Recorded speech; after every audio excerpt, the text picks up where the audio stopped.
Here we go. I'm going to count to 2. You're in on the and. Ready? 1, 2. Try that again. So it's just 1, 2. Bum, bum, bum, bum, ba-dum, bum, bum. Here we go. Ready? 1, 2. Bum, bum, bum, bum. Ready? Instruments up. Mouthpieces. We good? Here we go. 1, 2. Bum, bum, bum, dee. And 1 and a 2 and a dee da dee da dee da dee da dee da dee. Ah, that sound. If home was inside the Bandura for Ukrainian descendants in the last episode, then inside a band classroom is a home for me. Shout out to Mr. Burbach in my high school band class. This sound is not perfect, I know, but it is trying. Every instrument here is trying to be something. I remember the feeling. And a 1, 2, 3, 1. Playing my flute, I wanted so many things at once. I didn't know how to balance them. Everything was confusing, everything was awkward. But you still keep trying to be that something that the world seems to be demanding that you be. At letter D.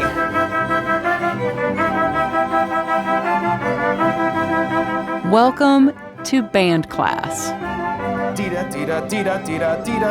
There must be something about the cleaning supplies or maybe the emotions that get saturated into the ceiling tiles because even the smell of this room is familiar to me.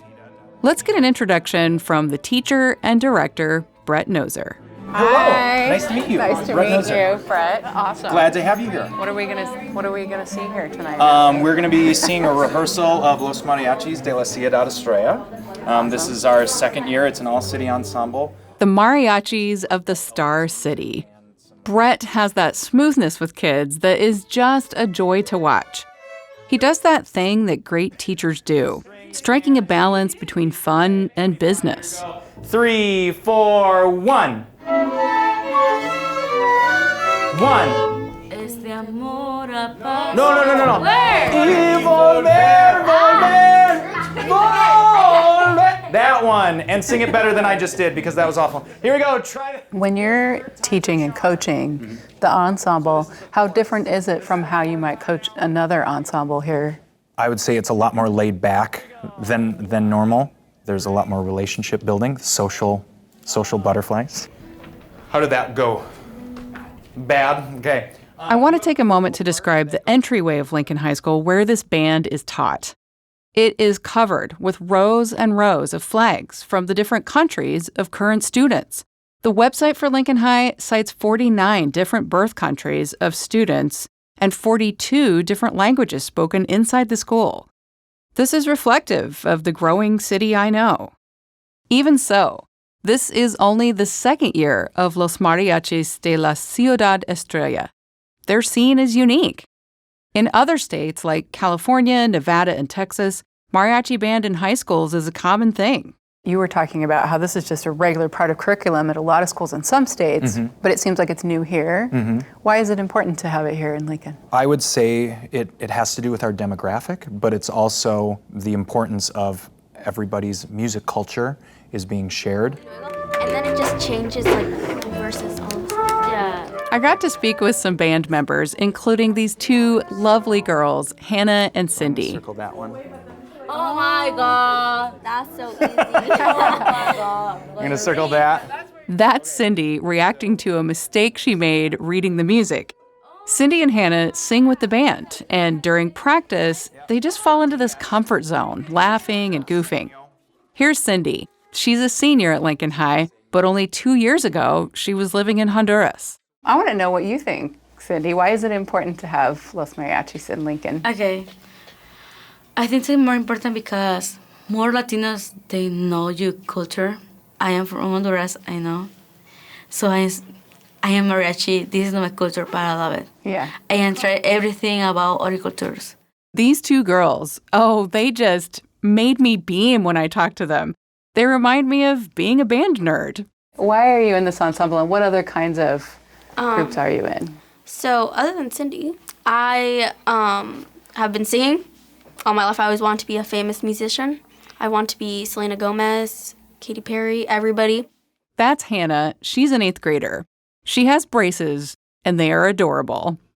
Hannah was born in Mexico, but I think you can tell she's done all her schooling right here in Lincoln. It's kind of like you're kind of living in two worlds. When you're at home, I speak Spanish, or we kind of speak both. And also the foods are really different, so it's like I had to get used to American food. It's like, when you're family, like they know you like differently, but like when you're at school, you're more like, some people don't like know that I speak Spanish, and like they don't know that I'm like in this band, or they don't really know like your inside life. So it's kind of like when you get to school, you speak English and you like put on your student form, and then when you get home, you can more be like, I don't know, like speak more Spanish and all that stuff. I love listening to both these girls talk, and I love Hannah's description of putting on your student form. When she said this, she even took her hands and mimicked putting a cloak over herself. It's an experience we can all relate to, with the difference between home and friends. But layer on top of that differences in culture, like food and language and dress. Cindy, who has lived here just a few years, finds the code switching between worlds tougher than Hannah. Despite being an excellent bilingual speaker, she still has a language barrier to hurdle. Sometimes this is so hard for me. It's hard because I don't have many friends for my language, obviously. Sometimes I don't want to talk with English because I don't have the pronunciation correctly. But in my house, it's more liberty, more freedom, because I can talk with my friends. My other friends is like close to my house. And my brother and my sister speak Spanish too. It was hard to hear this outgoing, cheerful girl, Cindy, talk about feeling so isolated at school, where she's quiet because it's hard for her to find the right words. That's not the person I saw in mariachi practice, but I think the experience is pretty common. A couple of the kids in Los Mariachis, a couple of them kind of expressed this feeling of living in two different worlds. Do you hear about that too? Absolutely, I do live in two worlds. That's Pablo Cervantes. He also came to Lincoln from Mexico, but he's been here over 17 years now. You can't take yourself away from it, but you can find the good on it. I think that is just the nature of who we are, where we were born, and on the things that we just have to process as individuals. We happen to be immigrants, we happen to be bilingual, we happen to be bicultural, we happen to have all these unique things. Yeah, I get home and I eat tortillas and I'm so Mexican. As a matter of fact, my mother is visiting from Mexico, and then I become more Mexican. That's what my wife said. Pablo has been the migrant education coordinator for Lincoln Schools. Today, he is the Latino youth advocate, and he helps students navigate their two forms. The only thing that I do is I listen about their story, and I try to find the good on their story, take the parts that they need to hear back, and put it in context. Once I do that, they are able to reflect themselves in the mirror and say, oh, okay. And Todos tenemos que empezar exactamente al mismo tiempo. Pablo has another project he works on with the students.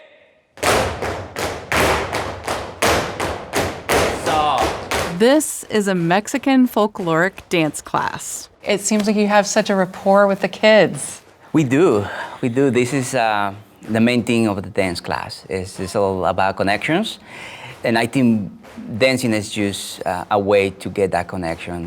When the kids are in school, we have many ways that we try to connect with them, either through math, reading, music, and some kids do choose to use dance as a way to communicate. Absolutely. I loved seeing the smiles on their faces and the laughter. I don't know, that was a lot of fun. We have fun. That's the rule. You must have fun. Maestro, soy bien bueno haciendo eso. Okay? Las mujeres a veces es bueno porque no les den los pies, pero los... Cindy is in this class as well.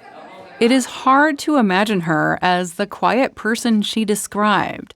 In Los Mariachis and here in this dance class, she is a vibrant, bubbly, and, well, just the epitome of a theater kid. I loved. You love it. Yeah, I love it. You love everything. I know. This is the reason I do. I try everything. I got to watch a lot of the Mexican dance practice. Pablo speaks in Spanish the whole time. The girls all wear flowing traditional skirts. There's lots of laughing, lots of sweating. But my favorite moment is this one. Platique con la muchacha. Platique con ella. Dígale cómo está.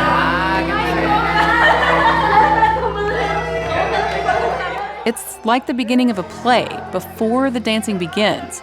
And the scene is on a plaza where people are randomly greeting one another and saying hello as they pass. The students look so genuine when they do it. I loved watching it each time they did it over and over.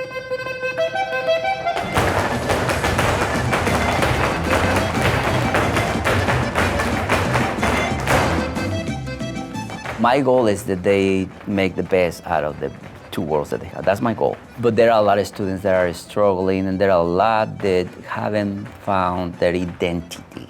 So they are looking for that identity. Am I Mexican or Latino, or am I American that speaks Spanish and eats beans?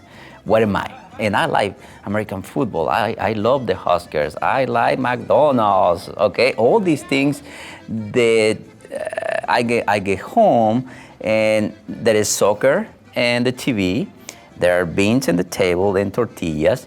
So a lot of kids struggle to decide, well, who am I? And that's the question that I am asked the most. So tell me, help me understand, who am I?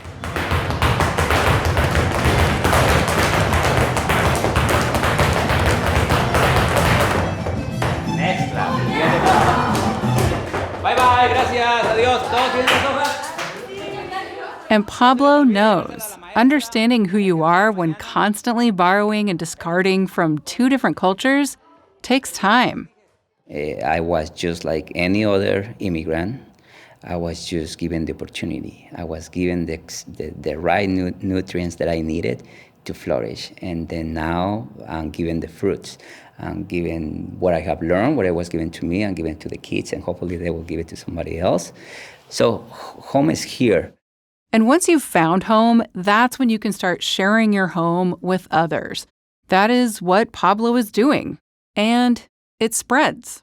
I remember talking with a young guy, Southeast High School the other day, and he said, I'm worried about immigration, but believe it or not, I'm not worried about my family.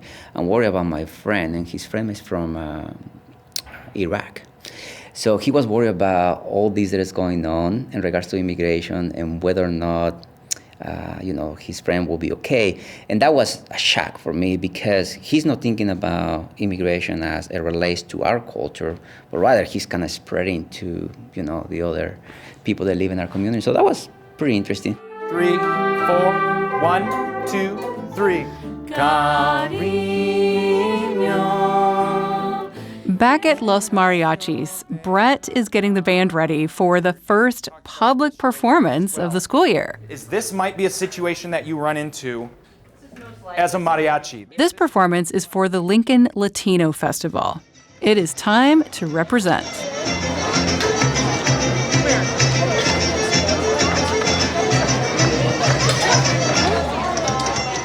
At the Latino Festival, it is a full day of sight, sound, and smells. There are children everywhere, colorful costumes moving in and out to get on stage. Vendors have tamales, churros, and fresh fruit ice cream. And the music on stage is usually accompanying dancers smiling and rapping the stage in unison with their feet.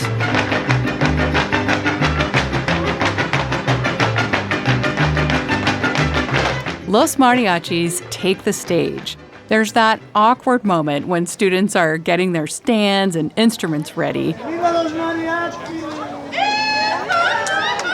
Parents and relatives shuffle to the front of the audience to get better pictures. Hannah and Cindy give shy little waves to friends while waiting to start. I just want to say thank you so much for being here and give us the opportunity to enjoy and share mariachi to Lincoln. You're very welcome. We're glad to be here. Gracias. Un aplauso, por favor. Gracias.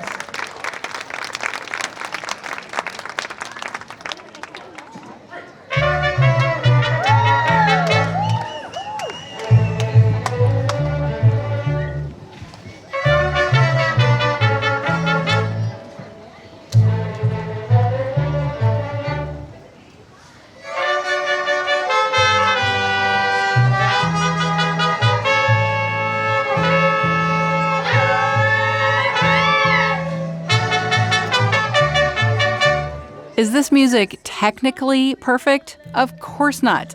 This high school band pulls this sound together in under a month. This is folk music and popular songs. And I can tell you, this music is doing what it's supposed to do.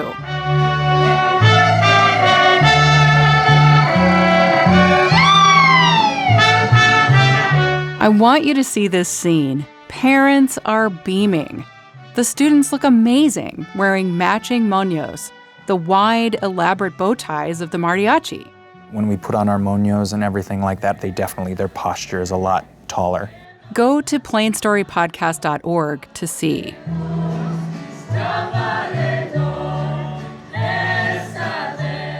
How does it feel? ¿Cómo se sienten ustedes ahorita que me vienen a Pues yo me siento feliz por ver que va triunfando. Cindy's mother said it makes her happy to see Cindy triumph every day and for all the effort she's putting into it. It makes her happy. And it shows. It shows on the face of Cindy. Surrounded by her family, I saw the same Cindy from dance class and band class, not the quiet girl she told me about. And think about this, these mariachi songs, they're Mexican folklore music. These aren't even Honduran songs. Yet, here we are, finding home in Lincoln, Nebraska. I think it's their moment to be themselves, coming back to that world and experiences how school would look like if I was in Mexico, you know? Or maybe this is what my mom is talking about when she talks about dancing for the school or hearing the mariachi band in the plaza. And it's a way for them to go back home and then have a conversation with their parents, I hope, in regards to, oh yeah, I understand now.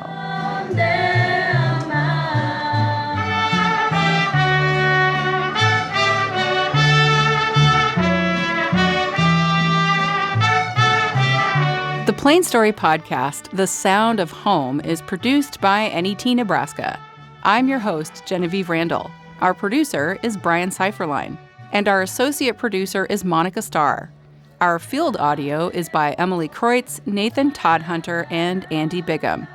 We had editing from Alex Epperson and mixing by Nathan Toddhunter.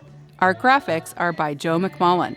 Bill Anderson is our radio network director. Chad Davis is our executive producer. See you on the next episode.